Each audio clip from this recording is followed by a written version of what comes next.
नमस्कार, मैं ज़मीर Akmal breaking news के साथ आज मैं पहुंचा हूं तनुज पुनिया जी के पास, आपके आवास पर, जो 269 विधानसभा जैदपुर से कांग्रेस के प्रत्याशी हैं। आइए जानते हैं तनुज पुनिया जी से कि वो किस तरह से तैयारी चल रही, क्या रणनीति चल रही है, क्योंकि जिस जगह से आप चुनाव लड़ रहे हैं वहाँ पे मौजूदा विधायक समाजवादी पार्टी के हैं। तो कैसी तैयारी चल रही है आप लोग की? तैयारी बहुत अच्छी चल रही है। इस बार रुझान कांग्रेस पार्टी की तरफ है पूरी जनता का, क्योंकि जो जनता है वो दूसरों के झूठ से, उनके जो भी वो जुमले फेंकते रहते हैं उनसे बहुत नाराज़ है। वास्तविकता में जो काम करता है, जो मेहनत करता है, ऐसे व्यक्ति की उनको तलाश है अब, और वो उनको कांग्रेस पार्टी में दिख रहा है।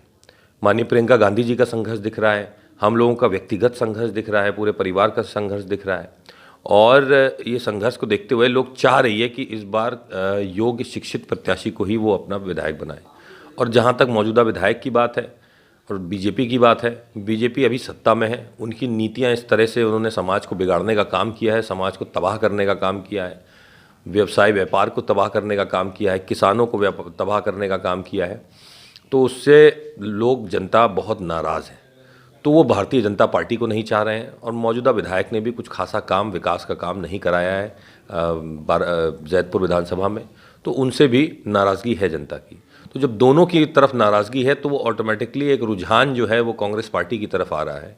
तो ऐसे में जीत निश्चित है कांग्रेस पार्टी की। 3 चरण के मतदान होने के बाद जो रुझान मीडिया दिखा रही है उसमें त्रिकोणीय दिखा रही है, जिसमें कांग्रेस को वो चौथे नंबर पे दिखा रही है। तो इस बारे में आप क्या कहेंगे, क्योंकि जो समाजवादी पार्टी है, इन्होंने जो अपने घोषणा पत्र में जो ये 300 यूनिट बिजली देने का वादा किया है, तो कहीं ना कहीं इसका भी असर होगा। क्या कहेंगे इस बारे में?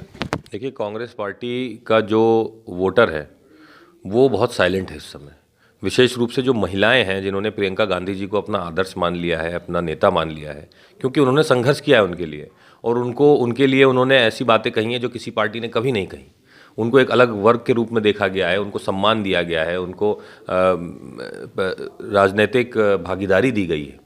तो ऐसे में प्रियंका गांधी जी की तरफ और कांग्रेस पार्टी की तरफ जो महिला वोटर है वो साइलेंट होकर के वोट कर रहा है। तो वो साइलेंट वोटर जो है उसके रुझान आपके जितने भी एग्जिट पोल होंगे या जो भी अनुमान लगाए जाएंगे उसमें नहीं आएगा, लेकिन जब रिजल्ट आएगा तो सबको साफ हो जाएगा कि कौन कहाँ पे स्टैंड करता है। प्रियंका जी ने जैसा कि 40% महिलाओं को हिस्सेदारी दी थी, तो वो काम तो उन्होंने कर दिया। अब यहाँ पे ये है कि उन्होंने नौजवानों के लिए ऐसा क्या किया, क्योंकि उसमें आपके मैनिफेस्टो को मैंने पढ़ा तो उसमें सबसे ऊपर दिया था किसानों का कर्जा माफ़, और सबसे आखिरी में दिया था 20 लाख लोगों को रोज़गार। तो इसमें कहीं ना कहीं ऐसा नहीं हो रहा कि नौजवानों के साथ छल हो रहा, क्योंकि महिलाओं को स्कूटी भी मिल रही है और भी सुविधाएं दी जा रही हैं। पुरुषों के लिए इसमें ऐसा क्या है? पुरुषों के लिए बहुत कुछ है। जब किसान का कर्जा माफ होगा तो पुरुषों का ही ज़्यादातर होगा, क्योंकि ज़्यादातर लोग किसान जो हैं वो पुरुष हैं। नहीं, मेरा हाँ, नहीं, मैं बता रहा हूँ पूरी बात। 20 लाख सरकारी रोजगार बहुत बड़ी एक चीज़ है। हर गांव में कई लोगों के सरकारी रोजगार मिलेगा। अगर 20 लाख सरकारी रोजगार होता है तो वो होगा ज़रूर, क्योंकि प्रतिज्ञा ली गई है। और भर्ती विधान अगर आपने पढ़ा होगा तो पूरा युवाओं पे वो फोकस है उसमें। भर्ती विधान ने बताया है किस प्रकार से नौकरियां मिलेंगी, किस प्रकार से आएंगी, कैसे समय सीमा के अंदर जो है उसमें भर्तियां होंगी। मतलब ये नहीं कि अभी मौजूदा सरकार की तरह 2-2, 3-3 साल जो है इंतज़ार करना है युवाओं को कि भैया रिज़ल्ट आए, ज्वाइनिंग हो। लेकिन युवाओं के लिए बहुत कुछ है उसमें। हमारे विद्यालयों की, क्षेत्र की ज़रूरत के हिसाब से विद्यालयों की, आवासीय विद्यालयों की प्रावधान भी दिए गए हैं उसमें। तो सबके लिए उसमें है। युवाओं के लिए अलग है, महिलाओं का क्योंकि पहले आ गया था, लड़की हूँ लड़ सकती हूँ, एक नारा भी प्रियंका गांधी जी ने दिया है, इसलिए फोकस ज़्यादा उस पर है, मीडिया का भी और प्रियंका गांधी जी का भी, क्योंकि वो स्वयं एक महिला है। लेकिन युवाओं के लिए पूरा का पूरा मोटा एक घोषणा पत्र अलग से भर्ती विधान करके है। अभी तक की अब कुछ ही दिन बचे हुए हैं मतदान को। अभी आपके यहाँ कोई कांग्रेस का बड़ा स्टार प्रचारक नहीं आया क्या इस बार? ऐसा कोई आ रहा है या अभी प्रियंका जी का कोई ऐसा आदेश नहीं है?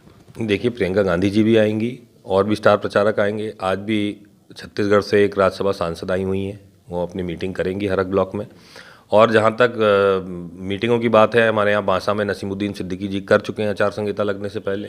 हमारे प्रमोद तिवारी जी भी आ चुके हैं। सिद्धौर में बहुत भव्य मीटिंग हुई थी, वो सिद्धेश्वर मंदिर के बगल में। तो वो मीटिंग तो हमारी लगातार चल रही है। जो चुनाव के आखिरी में लोग आना शुरू करते हैं, हम लोग ये काम 5 साल से कर रहे हैं, लगातार चलता रहता है। और ये जनवरी के ही महीने में आदरणीय प्रमोद तिवारी जी हमारे बीच में आए थे और मीटिंग करके गए। और कई लोग आते हैं बीच में, हमारे यहाँ तो डोर टू डोर भी कर रहे हैं। और माननीय प्रियंका गांधी जी का प्रोग्राम जल्द लगने वाला है। एक आखिरी सवाल, बाराबंकी में 6 विधानसभा सीटों में आप कितनी सीटों पे जीत रहे हैं? सिर्फ आप बाराबंकी के बारे में बात कर रहा हूँ, इसलिए बाराबंकी की बात। बाराबंकी में हम 6 की 6 सीट पे जीतेंगे।